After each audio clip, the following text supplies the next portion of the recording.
여보세요, 며느리니? 어머니 저 며느리예요. 어머니 죄송해요. 이번 설날에도 출장 때문에 어머니 댁 못 갈 것 같아요. 그래, 알았다. 여보, 이번 설날에는 우리 엄마랑 일본 온천 여행 가자. 내가 벌써 유인에 새로 생긴 고급 료칸 예약해놨어. 정말? 대박.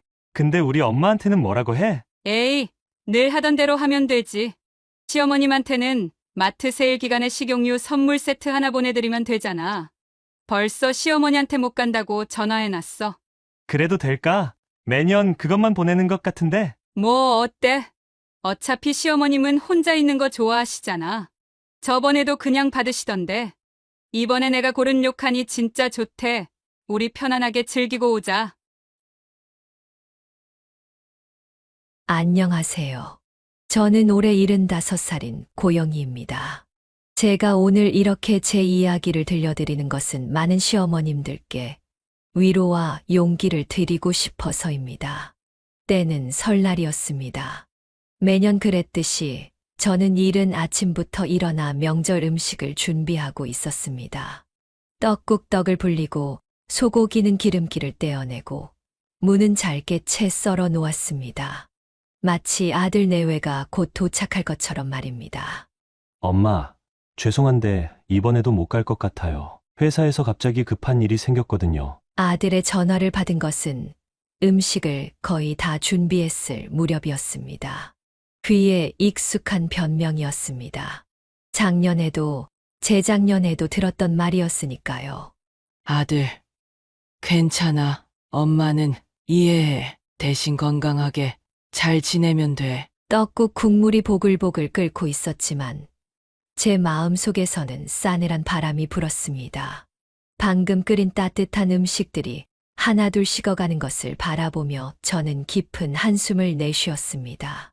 선물이라도 택배로 보낼게요. 이번에도 식용유 세트로 준비했어요. 아들의 말에 저는 쓴웃음을 지었습니다. 5년째 받는 식용유 선물 세트였습니다. 마트 세일 기간에 맞춰 사는 그 식용유 세트 말입니다. 거실 창밖으로는 하얀 눈이 조용히 내리고 있었습니다. 설날이라고 떠들썩한 이웃집들과는 달리 우리 집은 마치 시간이 멈춘 듯 고요했습니다. TV에서는 설날 특집 프로그램이 한창이었지만 저는 소리를 죽여두었습니다. 웃음소리가 더욱 쓸쓸하게 느껴졌기 때문입니다. 작년에는 기다리다가 음식 다 버렸잖아. 올해는 조금만 하지. 혼잣말을 하며 준비한 음식들을 정리했습니다. 떡국떡은 다시 냉동실로, 채 썬 나물은 통에 담아 냉장고로 들어갔습니다. 설날 아침부터 혼자 하는 이 쓸쓸한 정리가 이제는 익숙해진 것 같았습니다. 그래도 아들이 바쁘게 사는 게 어디야. 요즘 세상에 부모 찾아뵙기도 쉽지 않을 텐데. 스스로를 위로하면서도 창밖으로 보이는 가족들의 모습이 부러웠습니다. 옆집 아이들의 까르르 웃음소리가 벽을 넘어 들려올 때면 저도 모르게 눈시울이 붉어졌습니다. 조용한 집 안에서 저는 텔레비전을 틀어놓은 채 소파에 앉아 있었습니다. 명절이면 늘 그렇게 혼자만의 시간을 보냈습니다. 하지만 이번엔 뭔가 달랐습니다. 가슴 한구석이 더 쓰리게 아파왔습니다. 설날 다음 날, 저는 평소처럼 동네 친구들과 만나기로 했습니다. 아파트 단지 안에 있는 작은 카페였습니다.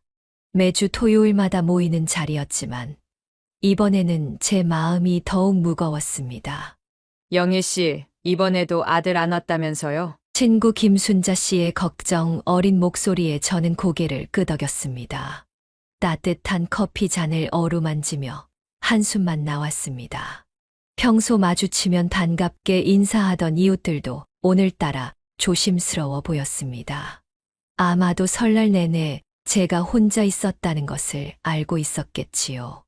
우리 아파트는 그런 소문이 빠르게 퍼지는 곳이었으니까요. 세상이 많이 변했어요. 요즘은 다들 개인주의라 어쩔 수 없나 봐요. 이웃들의 위로가 오히려 더 마음을 아프게 했습니다. 하지만 그날 예상치 못한 이야기를 듣게 될 줄은 몰랐습니다. 어머, 영희 씨 며느리가 일본 온천 여행 다녀왔다면서요? 순간 제 귀를 의심했습니다. 커피잔을 내려놓는 손이 덜덜 떨렸습니다. 무슨 말씀이세요? 우리 아들은 회사 일 때문에 바쁘다고. 옆자리에 앉아있던 아들의 오랜 동네 친구 성미의 엄마인 명숙 씨가 이야기해 주었습니다. 성미가 명숙 씨에게 보내준 사진에는 분명 우리 며느리와 사돈이 일본 온천 료칸 앞에서 찍은 사진이 있었습니다. 날짜는 바로 어제였습니다. 성미가 SNS에서 보고 부럽다고 저한테 사진을 보내주더라고요. 작년 추석에도 베트남 갔던데. 그 순간 머릿속이 하얘졌습니다. 지난 몇 년간 반복된 명절마다의 변명들이 주마등처럼 스쳐 지나갔습니다. 바쁘다는 핑계로 찾아오지 않고 매번 똑같은 식용유 세트만 보내던 이유가 이제야 분명해졌습니다. 친구들은 저를 걱정스러운 눈빛으로 바라보았습니다. 하지만 저는 이상하게도 눈물이 나지 않았습니다. 대신 가슴 속에서 차가운 무언가가 솟아오르는 것을 느꼈습니다. 카페에서 나와 집으로 돌아오는 길이 유독 멀게 느껴졌습니다. 발걸음은 무거웠지만 마음은 이상하게도 담담했습니다. 아마도 충격이 너무 커서 실감이 나지 않았던 것 같습니다. 집에 도착하자마자 저는 장롱 깊숙이 보관해두었던 상자를 꺼냈습니다. 그 안에는 아들 내외가 보내준 명절 선물들이 고스란히 있었습니다. 5년 동안 매번 같은 식용유 선물 세트, 어쩌다 한 번씩 들어있던 햄 세트가 전부였습니다. 엄마, 저희가 형편이 어려워서 이것밖에 못 드려서 죄송해요. 매년 들었던 아들의 말이 이제야 거짓말이었다는 것을 깨달았습니다. 그동안 저를 속이면서 사돈과는 호화로운 해외여행을 다녔다는 사실이 가슴을 후벼 팠습니다. 옆집 할머니가 문을 두드렸습니다. 아마도 제 기척이 들렸나 봅니다. 영희 씨, 괜찮아요? 얼굴이 안 좋아 보여서. 저는 억지로 미소를 지으며 괜찮다고 했습니다. 하지만 마음속에서는 작은 불씨가 피어오르고 있었습니다. 더 이상 참고만 있을 수는 없다는 생각이 들었습니다. 거실 벽에 걸린 가족 사진을 바라보았습니다. 아들의 결혼식 날 찍은 사진이었습니다. 모두가 행복해 보였던 그때가 문득 그리워졌습니다.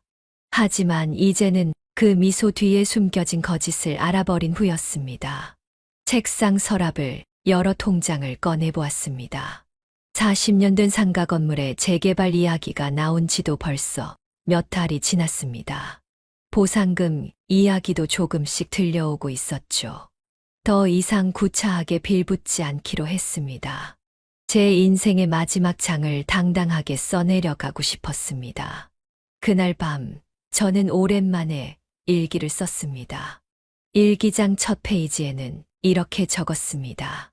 오늘부터 나의 새로운 인생이 시작된다. 창밖에서는 늦겨울의 차가운 바람이 불어왔지만 제 마음 속에서는 따뜻한 봄이 오고 있었습니다. 이제는 제가 주인공이 될 차례였으니까요. 며칠 후 저는 용기를 내어 동네 변호사 사무실을 찾았습니다. 40년 된 상가 건물 재개발 문제로 상담을 받고 싶다고 했습니다. 저는 그동안 재개발 얘기가 나올 때마다 아들에게 물어보곤 했지만 이제는 혼자 해결하고 싶었습니다. 고영희님, 현재 재개발이 확정된 상태라 보상금은 약 20억 정도로 예상됩니다. 변호사의 말에 저는 잠시 숨을 멈췄습니다. 예상보다 훨씬 큰 금액이었습니다. 남편이 젊은 시절 어렵게 마련했던 그 상가 건물이 이렇게 큰 재산이 되어 있었다니요. 재개발 조합에서 통지서는 받으셨나요? 변호사의 질문에 고개를 끄덕였습니다. 그동안은 아들에게 모든 걸 맡겼지만 이제는 달랐습니다. 제가 직접 나서서 해결하기로 마음먹었습니다. 사무실을 나와 집으로 돌아오는 길에 은행에 들렀습니다. 통장을 정리하고 새로운 계좌를 만들었습니다. 이제부터는 제가 직접 재산을 관리하겠다는 뜻이었습니다. 어머니, 재개발 문제는 제가 알아볼게요. 그날 저녁 아들이 전화를 걸어왔습니다. 아마도 변호사 사무실에 다녀온 것을 누군가 봤나 봅니다. 하지만 저는 더 이상 예전의 제가 아니었습니다. 대출이 있는 통장과 적금들을 정리하고 보험 해약을 하면서 마음도 차츰 정리되었습니다. 상가 건물에서 나오는 월세도 이제부터는 제 통장으로 받기로 했습니다. 거실 소파에 앉아 창밖을 바라보며 생각했습니다. 이제 곧 봄이 올 텐데 올해는 조금 다른 봄이 될 것 같았습니다. 제 인생의 새로운 봄이 시작되는 것처럼 말입니다. 엄마, 재개발 문제는 복잡하니까 제가 알아볼게요. 신경 쓰지 마세요. 아들이 또다시 전화를 걸어왔지만 이번에는 제가 먼저 끊었습니다. 더 이상 누군가에게 의존하고 싶지 않았습니다. 제 인생의 마지막 장은 제가 직접 써내려가고 싶었습니다. 아들아, 이제는 내가 알아서 할게. 전화를 끊고 나니 어디선가 용기가 솟아났습니다. 마치 오랫동안 잠자고 있던 제 안의 달은 제가 깨어난 것 같았습니다. 봄이 시작되면서 재개발 조합의 움직임도 바빠졌습니다.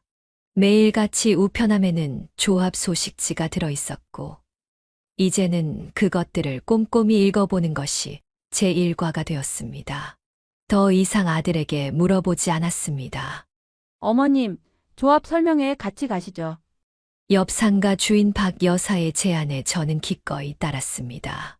설명회장은 처음 보는 얼굴들로 가득했습니다. 대부분 저처럼 나이 든 건물주들이었습니다.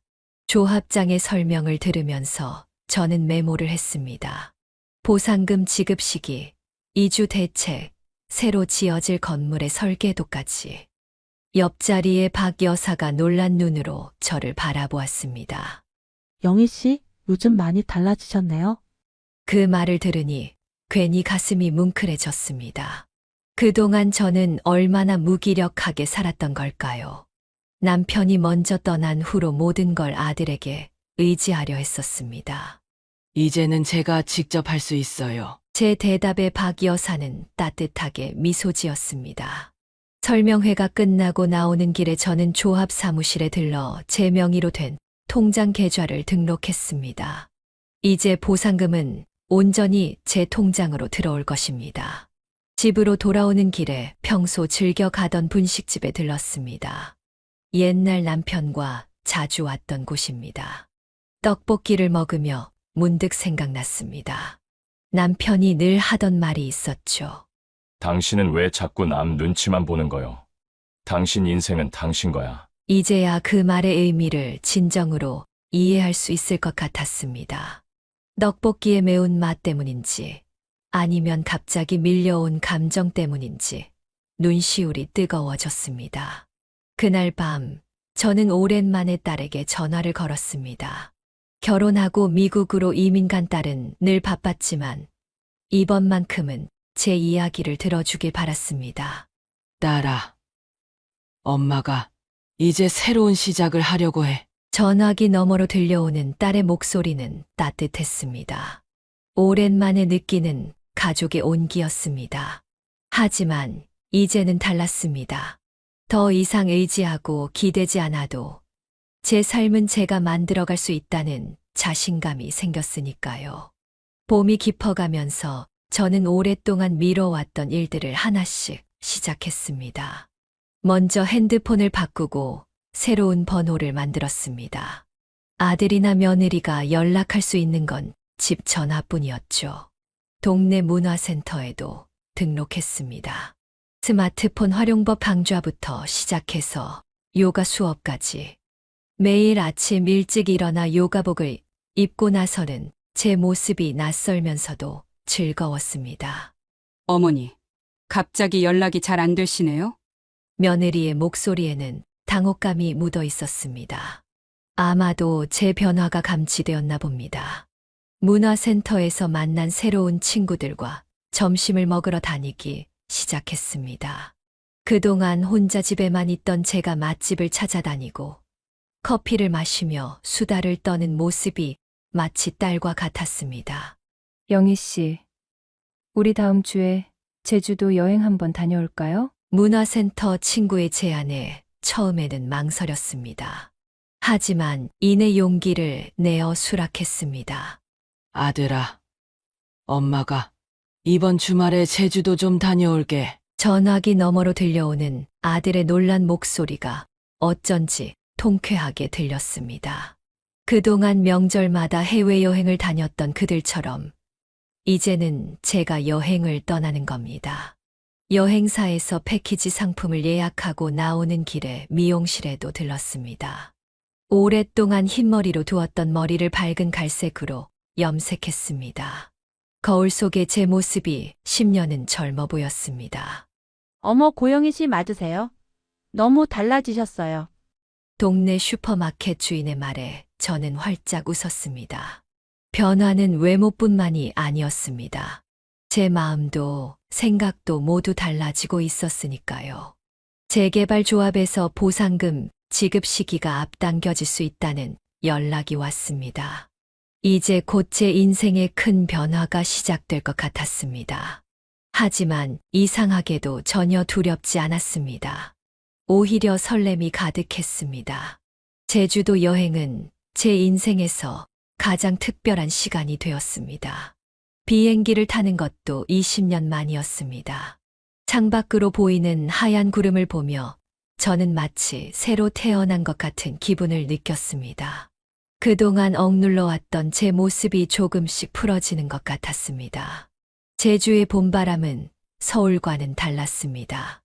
유채꽃이 피어있는 들판을 걸으며 저는 문득 깨달았습니다. 제가 그동안 얼마나 좁은 세상에서 살았는지를요.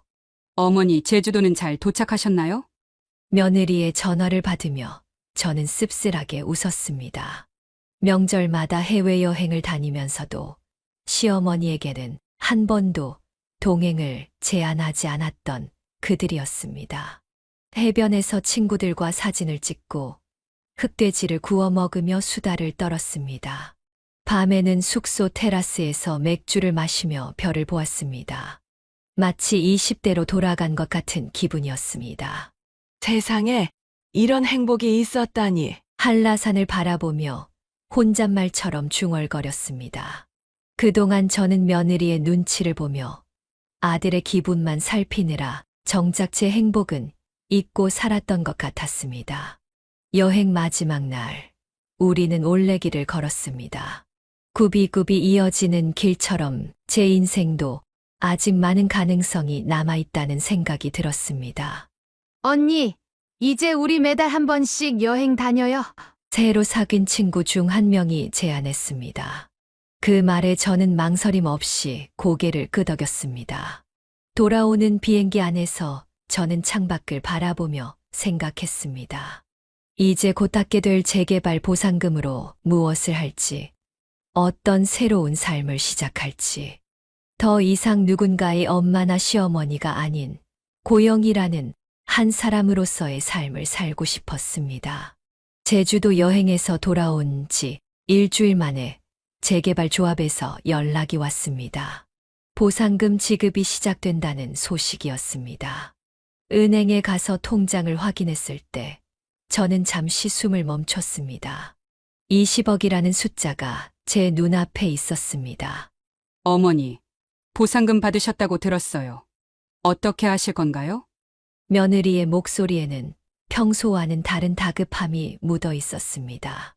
그동안 시어머니를 무시하던 태도는 온데간데 없었습니다. 저는 조용히 재개발 조합 사무실로 향했습니다. 이제는 혼자서도 부동산 일을 처리할 수 있었습니다.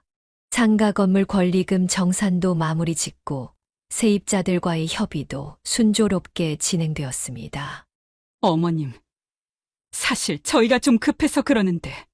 어느 날 저녁 아들과 며느리가 집으로 찾아왔습니다. 명절에도 오지 않던 그들이었습니다. 며느리의 얼굴은 평소보다 훨씬 창백해 보였습니다. 식탁에 앉아 이야기를 듣고 보니 사돈댁의 사업이 완전히 망했다고 했습니다. 카드 빚이 수억이 넘고 이제는 전세금도 빼먹힐 위기라고 했습니다. 해외여행을 다니면서도 알고 보니 모두 카드 돌려막기로 버텨온 것이었습니다. 어머님, 저희 좀 도와주실 수 없을까요? 며느리의 눈에는 눈물이 그렁그렁했습니다. 그 순간 지난 명절들이 주마등처럼 스쳐 지나갔습니다. 홀로 차려놓은 명절 음식이 식어가던 순간들. 사돈댁과 해외여행을 다녀와서는 피곤하다며 연락도 없이 지나갔던 그 모든 날들이 떠올랐습니다. 도와달라고? 명절마다 나 혼자 두고 사돈댁하고만 여행 다닐 때는 내 마음은 생각도 안 했으면서 제 목소리에는 오랫동안 참아왔던 서운함이 묻어났습니다. 며느리는 고개를 푹 숙인 채 흐느꼈지만 이제는 더 이상 그런 눈물의 마음이 흔들리지 않았습니다. 매번 보내주던 식용유 선물 세트 값으로는 부족하지. 이제는 그런 싸구려 선물 세트 받을 일도 없을 거야. 차갑게 내뱉은 제 말에 며느리는 더욱 움츠러들었습니다. 하지만 저는 이미 마음을 굳혔습니다. 마포에 있는 고급 아파트를 현금으로 매수하기로 한 계약금도 이미 걸어둔 상태였습니다. 동네 친구들과 점심을 먹으면서 우리는 웃음꽃을 피웠습니다. 이제는 제가 한턱 내는 일이 많아졌습니다. 돈이 문제가 아니었습니다. 제 인생을 되찾았다는 기쁨이 더 컸으니까요. 돈보다 더 소중한 것을 깨달았기 때문이었습니다. 바로 제 자신을 사랑하는 법을 배웠다는 것입니다. 아들 내외가 돌아간 후 저는 오히려 마음이 더 가벼워졌습니다. 재개발 보상금으로 산 마포의 새 아파트는 제 이름으로 된 첫 번째 집이었습니다. 남편과 살던 집은 늘 시댁 명의였고 지금 살고 있는 집도 아들 명의로 되어 있었으니까요. 엄마, 정말 우리 이사 나가겠다는 거야? 아들이 전화로 따지듯 물었습니다. 마포 아파트 계약 사실을 알게 된 모양이었습니다. 집 근처 짐 보관소에는 이미 제가 필요한 물건들을 조금씩 옮겨두었습니다. 오랫동안 써온 그릇들, 사진첩, 제가 아끼는 화분들까지. 이삿짐 센터에 맡기지 않고 제가 직접 하나씩 정리했습니다. 너희들처럼 나도 이제 내 삶을 살 거야. 그동안 혼자 명절 보내면서 얼마나 서러웠는지 알기나 해. 아들은 전화기 너머로 한동안 말이 없었습니다. 제 목소리에 담긴 단단한 의지를 느낀 걸까요? 새 집 인테리어는 제가 좋아하는 파스텔 톤으로 꾸미기로 했습니다. 40년 넘게 살면서 단 한 번도 제 취향대로 꾸며보지 못했던 집이었습니다. 이제는 모든 것을 제 마음대로 할 수 있다는 게 설레었습니다. 영희 씨, 새 집에서는 매주 모임하면 되겠네요. 문화센터 친구들과 함께 새 집 구경을 가기로 했습니다. 친구들의 목소리에는 진심 어린 축하가 담겨 있었습니다. 통장에 찍힌 숫자들을 보며 저는 처음으로 진정한 독립을 실감했습니다. 이제는 더 이상 누구의 엄마나 시어머니가 아닌 저 고영희로 살아갈 수 있을 것 같았습니다. 한강이 내려다 보이는 전망은 마치 제 앞으로의 인생처럼 시원하고 탁 트여 있었습니다. 새 집으로 이사를 마치고 얼마 지나지 않아 동네 이웃을 통해 사돈댁 소식을 전해 들었습니다.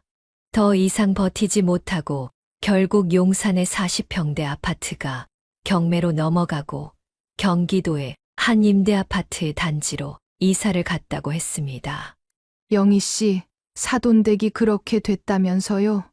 카드 빚이 10억이 넘었다던데. 친구의 말에 저는 담담하게 고개를 끄덕였습니다. 이제는 더 이상 그들의 일이 제 마음을 흔들지 못했습니다. 명절마다 호화로운 여행을 다니면서도 시어머니에게는 식용유 선물 세트로 때우던 그들의 이중적인 모습이 떠올랐습니다. 그때마다 혼자 끓여 식어버린 떡국이 생각났습니다. 어머니, 저희 이사 가게 됐어요. 앞으로는 자주 찾아뵙기 힘들 것 같네요. 며느리의 목소리는 한없이 작아져 있었습니다. 더 이상 그들의 허세와 거만함은 찾아볼 수 없었습니다. 제 새집 근처에는 백화점과 대형마트가 있었습니다. 평일 오전이면 친구들과 함께 쇼핑을 다녔고, 때로는 미술관에도 들렀습니다. 제 통장에서는 여전히 상가, 임대료가 꾸준히 들어오고 있었습니다. 도시락 모임 자리에서 한 친구가 사돈댁 얘기를 꺼냈습니다. 급하게 전세로 이사 가면서 가구도 제대로 못 가져갔다는 소문이 돌더라고요. 하지만 이제는 그런 이야기가 제 마음에 미안함이나 안타까움을 불러일으키지 않았습니다. 엄마, 이제라도 우리 좀 도와줄 수 없어? 아들의 간절한 부탁에도 저는 단호했습니다. 이제는 제 인생을 누릴 차례였으니까요. 그렇게 계절이 바뀌고 가을이 깊어갔습니다. 창밖으로 노란 은행잎이 떨어질 때마다 저는 새삼 제 삶이 얼마나 달라졌는지 실감했습니다. 이제는 더 이상 구차하게 눈치 보며 살지 않아도 된다는 사실이 가장 큰 행복이었습니다. 다시 명절이 찾아왔습니다. 이번에는 달랐습니다. 제가 살고 있는 마포의 새 아파트에서 친구들과 함께 보내기로 했습니다. 아침부터 도란도란 이야기를 나누며 맛있는 음식을 준비했습니다. 그러다 문득 생각이 났습니다. 마트에 들러 무언가를 사야겠다고 결심했습니다. 진열대 앞에서 저는 잠시 미소를 지었습니다. 제일 싼 식용유 선물 세트를 골랐습니다. 어머, 영희 씨, 그걸 누구 주려고 사요? 친구의 물음에 저는 의미심장한 웃음을 지었습니다. 택배 송장을 쓰면서도 제 입가에는 미소가 떠나지 않았습니다. 받는 사람 란에 며느리의 이름을 적었습니다. 요즘 식용유 값이 많이 올랐더라. 너희도 형편이 어려울 텐데 이거라도 쓰렴. 택배 메시지란에 이렇게 적었습니다. 그동안 며느리가 저에게 보냈던 말을 그대로 되돌려 주는 것이었습니다. 오후가 되자 친구들이 하나둘 모여들었습니다. 한강이 보이는 넓은 거실에서 우리는 웃음꽃을 피웠습니다. 누군가가 건배를 제안했고 우리는 샴페인 잔을 높이 들었습니다. 다음 주에 있을 유럽 여행 준비는 다 하셨어요? 친구들과 함께 계획한 여행이었습니다. 이탈리아, 프랑스, 스위스를 도는 20일짜리 패키지였습니다. 그동안 며느리가 사돈과 다녔던 온천 여행보다 훨씬 더 긴 여정이었죠. 저녁이 되어 휴대폰을 확인해 보니 며느리에게서 문자가 와 있었습니다. 택배를 받았다는 내용이었습니다. 답장은 하지 않았습니다. 대신 친구들과 함께 찍은 파티 사진을 SNS에 올렸습니다. 며느리도 볼 수 있게 말이죠. 영희 씨, 이제 진짜 행복해 보여요. 얼굴이 다 피었어요. 친구의 말에 저는 환하게 웃었습니다. 이제야 진정한 제 모습을 찾은 것 같았습니다. 더 이상 구차하게 살지 않아도 된다는 해방감, 그리고 당당하게 살아가는 즐거움이 제 얼굴에 그대로 묻어났나 봅니다. 밤이 깊어가도 우리의 이야기는 끝날 줄 몰랐습니다. 창밖으로 보이는 한강의 불빛처럼 제 인생도 이제는 반짝반짝 빛나고 있었습니다. 유럽 여행은 제 인생의 전환점이 되었습니다. 베니스의 곤돌라를 타고 파리의 에펠탑을 오르고 스위스의 알프스를 바라보면서 저는 제가 얼마나 좁은 세상에 갇혀 살았는지 깨달았습니다. 매일 똑같은 옷만 입던 제가 이제는 유럽 스타일의 옷을 입고 세련된 선글라스를 끼고 다니니까요. 친구들과 찍은 여행 사진을 보면서 저는 문득 옛날 생각이 났습니다. 며느리가 사돈과 온천 여행 다녀온 사진을 보며 속상해하던 그때가 마치 다른 사람의 이야기처럼 느껴졌습니다. 엄마, 진짜 홀로서기 하겠다는 거야? 아들의 서운한 목소리에 저는 더욱 단단한 마음이 들었습니다. 이제는 제가 선택한 삶이 있었으니까요. 새로 산 마포 아파트에서의 일상은 그 자체로 행복이었습니다. 아침이면 한강변을 산책하고 오후에는 친구들과 카페에서 수다를 떨었습니다. 주말이면 미술관도 가고 때로는 근교로 드라이브를 떠나기도 했습니다. 영희 씨, 다음 여행은 어디로 갈까요? 이번엔 호주는 어때요? 문화센터 친구들과 벌써 다음 여행을 계획하고 있었습니다. 더 이상 누구의 눈치도 보지 않았습니다. 제 통장에는 여전히 넉넉한 금액이 있었고 매달 상가 임대료도 꾸준히 들어오고 있었으니까요. 이제 저는 매일 아침 거울을 보며 미소 짓습니다. 75세의 나이가 무색할 만큼 활기 넘치는 제 모습이 좋았습니다. 뒤늦게 찾은 제 인생이지만 이제는 그 누구보다 당당하고 자유롭게 살고 있었습니다. 며느리가 보냈던 식용유 선물 세트들은 아직도 제 옷장 한켠에 보관되어 있습니다. 이제는 그것을 볼 때마다 웃음이 납니다. 그때의 서러움이 지금의 행복을 만들어준 거니까요. 앞으로도 저는 계속 이렇게 살아갈 것입니다. 누군가의 시어머니가 아닌 고영이라는 한 사람으로서 말이죠. 제 인생의 진정한 봄은 이제부터가 시작인 것 같습니다. 여러분, 제 이야기는 여기서 끝이 납니다.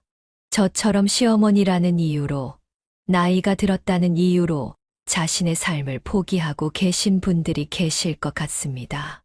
하지만 기억하세요. 자식이 인생의 전부가 아닙니다.